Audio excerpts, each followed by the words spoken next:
Hello, everybody. I'm here today with Mark, and Mark and I are going to be talking about some of his experiences. Mark is an experienced technical entrepreneur and a CEO. Previously, he's been well versed in working with private companies as well as private equity. He's driven growth both organically and inorganically. He's had extensive experience and has recently transitioned from a CEO into a non-executive director, serving on his own company that he started. And we're here today to talk to him about some of his experiences and learnings. And there's two particular companies which are quite interesting.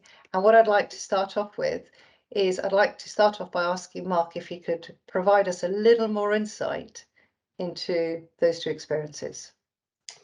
Morning, Ruby, and thanks for inviting me on. I guess two really different experiences actually, Ruby.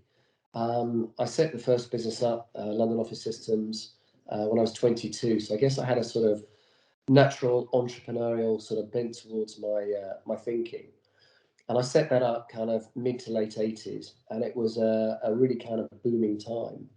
And I think the backdrop to that really created how we drove and ran the business. And that was predominantly around voice telecoms and print. And we grew that really strongly. So age 22, by 25, I think we had about 100 people in the business. We had locations in the city, locations in the West End, locations out in Hertfordshire. And to be honest, I thought I was probably the next Lord Hanson. And then I got a kind of a big reality shock, when the early 90s hit. And we built the business without really thinking too strongly about cash flow because it had kind of come really easily for us. So I then went through about 2 years of really trying to sort the business out from what was just pure growth into something that was sustainable and manageable and actually had a kind of a potential going forward. And that was a huge learning curve and really kind of instilled a lot of disciplines. And I would say the first 4 years of the business were hugely enjoyable and was a real roller coaster. The last 2 years were actually very painful, very difficult, but in terms of learning curve, absolutely huge and probably very formative for what I then went on to do. What happened with that business? Did you sell it, move on? To provide a bit more context?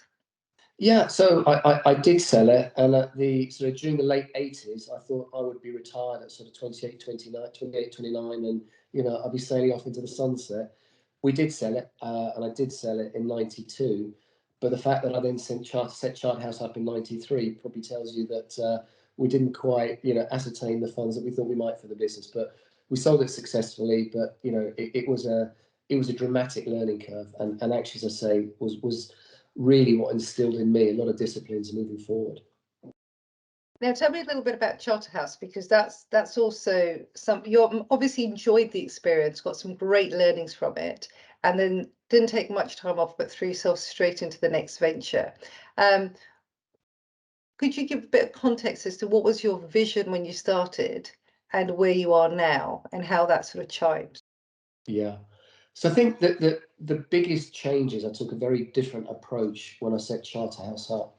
And I think when we had the previous business, we had kind of big overdrafts and funding, and it was really kind of, fueled the expansion on relatively easy financing.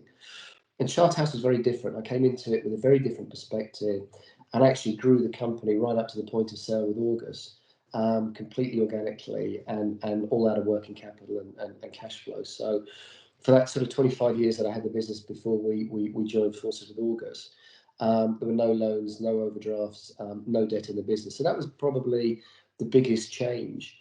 And it was all about, at that point, making sure that the systems that we didn't necessarily have the right in the first business, we had the right systems in, we had the right processes in, we spent a lot more time developing people, and the business was grown in a much more conservative way. Very much around, the comm side of the industry, moving later into things like cyber. But it was a very conservatively run business, organically grown, really concentrating on, our customer experience, concentrating on the proposition, ensuring it was relevant at all times for our customer base and client base. So those, I guess, were the two biggest differences in building the two businesses, really.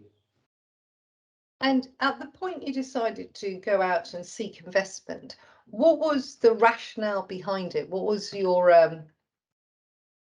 desire behind doing so? I think it's a really interesting question because up until a couple of years before we started to work with August, I hadn't really thought about selling the business, and I was really enjoying the growth of the business. We'd grown it to sort of north of 20 million. We had a really good client base. We had a very, very loyal kind of group of people working with us. But we started to get quite a lot of offers coming in and approaches from both trade and private equity. I spent about a year working out whether I wanted to kind of go down the trade sale route or go down the private equity route. And I fairly quickly came to the conclusion that there was a lot left for us to do with Charterhouse. And from a personal perspective, I'd invested sort of heart and soul into the business, and I couldn't see myself moving on. But equally, Charterhouse now needed to step up and really accelerate its growth forward. And being really conservative, had grown a really strong, great business, but probably held it back a little bit because we could have probably grown it slightly quicker had we been perhaps more adventurous, earlier on there. So I decided to absolutely, pursue the private equity route. As I say, we had a number of approaches from private equity, and we nailed and kind of boiled it down to about three different P houses. Then we got down to two who we were talking to in great detail. And during that whole kind of process, Ruby, we'd appointed BDO as advisors, Paul Russell, who was running kind of the M&A side at BDO in tech. So we were working closely with Paul in the process, and then narrowed it down and chose August. And it's a very interesting process when you built something, you feel it's part of you, and you're really excited to kind of move on to the next phase. But equally, you want to make sure it's the right route forward. And having spoken to a lot of people, I felt that August were absolutely the right PE house for us. I spent a lot of time with Mickey Patel and Mike Biddulph through the process. We'd done a lot of kind of portfolio referencing from other businesses that they'd acquired, which came back really, really strongly. They were very proven in the buy and build arena, and that was really important to us with what we wanted to do with the next stage of Charterhouse's growth. And I felt, they also had really pertinent experience to us. At that stage, we were really starting to build out the cyber business. They had very strong cyber credentials. So it felt like a really, really good fit, Ruby. And we transacted, right at the back of 2018, beginning of 2019 with August. Now, there's probably a number of entrepreneurs, business owners, owner founders in a similar situation to you now. And there's, the economic climate's changing quite dramatically. And if they're sitting there thinking about making that decision, jumping in and working with private equity, there's a lot of nervousness that goes on, about loss of control and your own your role changing and what PE would bring. Could you just talk through what some of those concerns were and what the reality has been? Because you've now been in for a couple of years. You're well and truly past the honeymoon period, but it'd be good to just get that perspective. Yeah, I think being completely open about it, however much you think you understand about moving into the PE world from a kind of an owner-managed perspective, you probably don't know that much. And you do your homework, you do your research. And I think the one thing you can absolutely get right and do is ensure that the individuals and the PE house you're going to work with are a good fit for you. You can't gain a lot of insight and experience into working with PE till you actually do it. You can read up on it, you can talk to people, but you've got to get into the practical aspects of it to really feel it and kind of taste it. But I would say you've got to make sure that people that you're going to get into a working relationship with are people that you want to work with every day, and it's intense. If you haven't been in that PE environment before, nothing quite prepares you for it, and you kind of think you've been working at a certain speed. And I remember Paul Russell gave me a very good line when we were actually transacting with August. He said, "What we're going to now find is that as we work towards completing the transaction, you'll be standing under a waterfall that you can't turn off, and that's what it's going to feel like. And you get through that, and then you're kind of delighted, and then you move into the next stage, which is reality, and all of a sudden you've got a new partner, and actually not just a partner, you've got a new owner, and it can be daunting. And I think that's where finding the right chairman to come in and work with the PE house and the asset that's been acquired by the PE house is really, really important. So would I encourage people to move into the PE world if they're an owner founder? I absolutely would, providing they're realistic about what they want to do with the business. And if they've got the right plans for the business, I think that's really important. You can't go into it not knowing, what the outcome should look like and what the objective is.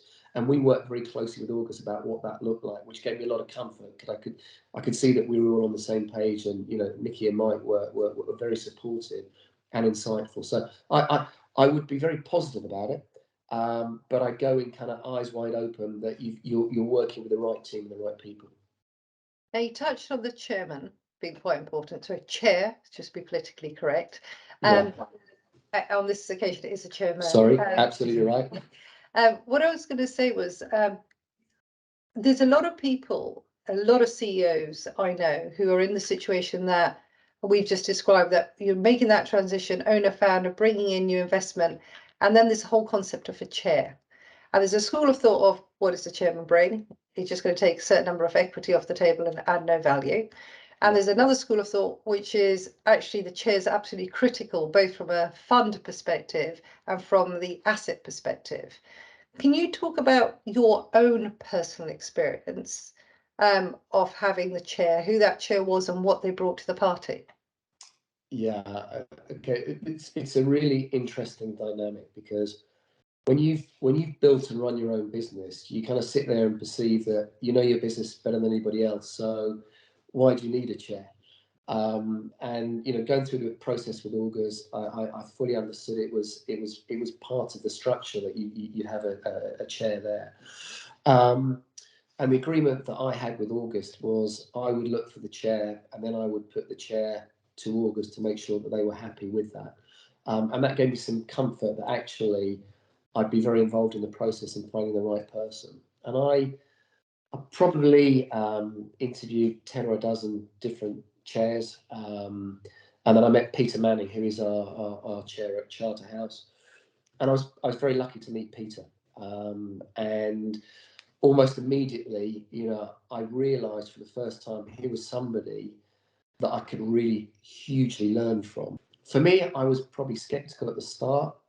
As I moved through the process and started working with a chair, I found it incredibly valuable. And I would really stress to anybody that's looking to make that transition that chair role is imperative, both for the asset and the PE house. I think if you get it right, it's fundamentally hugely value adding.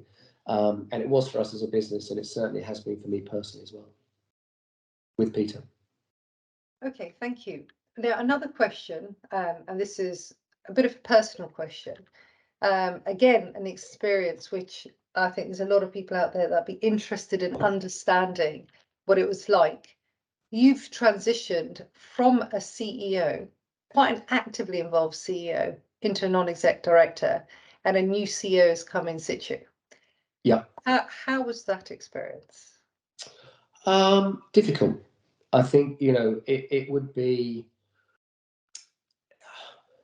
I got approached by Peter a year or so ago, in fact 18 months ago or so now, asking whether I would commit for another few years to the business. And at first I thought I absolutely would, and then I kind of thought about it, and at that stage I'd been at the helm of the business for 28 years, and to be fair, it was probably time for me to start to look at other things. And Peter was the one that suggested to me, why don't you look at a plural career? I think you'd be very well suited to that chair role for businesses coming in from an owner managed perspective into a PE environment, with all that you've kind of gone through and understood. So I think initially it was very difficult to answer your question, Ruby.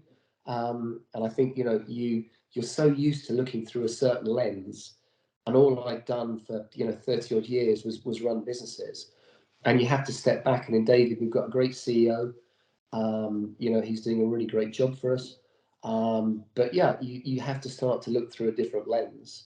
Am I glad now that I'm kind of going down that route and changing? 100%. Yeah, absolutely. But yeah, it was it was difficult mentally making that transition at the time. Now, during that time, so August invested when? Was it 20? Really beginning 2019. So 2019. So you had the wonderful COVID experience as well, still as CEO at the time, Yep. and you went through a number of acquisitions. Yep. I think what would be really interesting is if you wouldn't mind sharing some of those experiences just before you transitioned into the non-exec role, because you were very active, weren't you? And if could you just expand a bit more on what that experience was like? Yeah, I think that was a game-changing period for us in terms of the acquisitions that we brought into the business, and it was critical that we found businesses that were aligned in us in a number of different ways. Clearly, proposition, technology, but culture, people, um, and I really enjoyed that whole process. And I think where I was able to add a lot of value, Ruby, how important it was to them, probably one of the biggest decisions they were going to make in their lives or the team's lives in leading those different acquisitions that we made.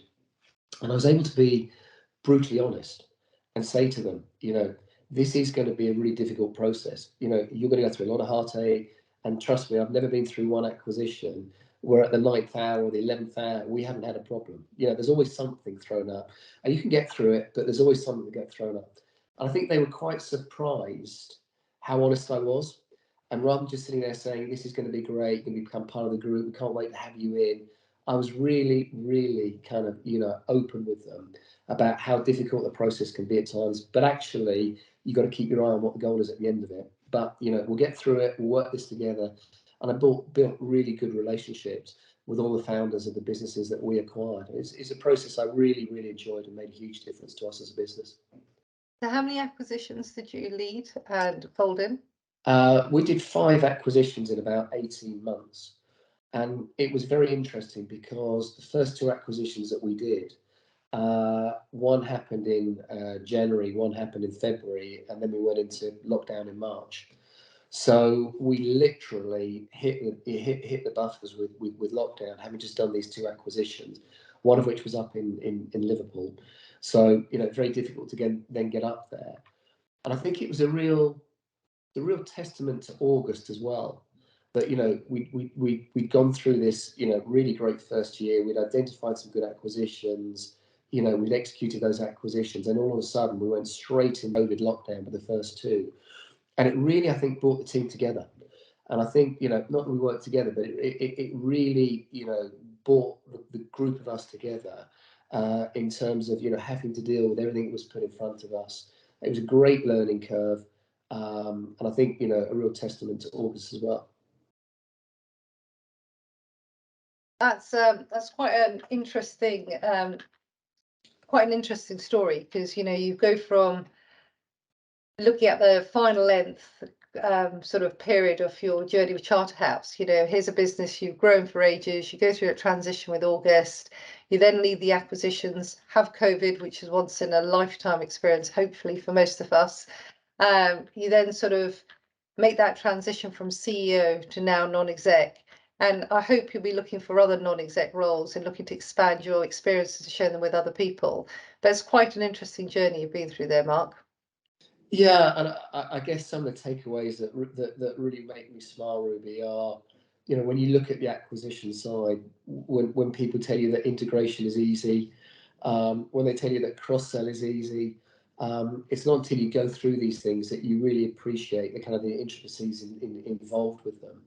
And I think I guess why I'm so passionate now about going on to the next stage is having built a business, having sold a business, having grown that business, and done all the things that go along with it. From the debt raise, changing exco, processes, systems, all the things that you would imagine, and having to make some pretty difficult decisions. And I guess one of the things that's really difficult when you build a business, a lot of people have been very loyal to you, and they often are really great when you build a business from 0 to 20 million, but might not be great when you go from 20 to 60 million. So you've got to make difficult decisions. And, I think the journey that I've been through, I'm really looking forward to using that to help, other businesses that are coming out of the own and manage environment into the PE world, really. Well, thank you. Thank you very much for sharing your experiences with us. I'm sure there'll be somebody somewhere listening to this that'll be very appreciative of some of those words of wisdom. Mark Brooks-Wadham, thank you very much for your time. Thanks, Ruby. Really appreciate it. Thanks.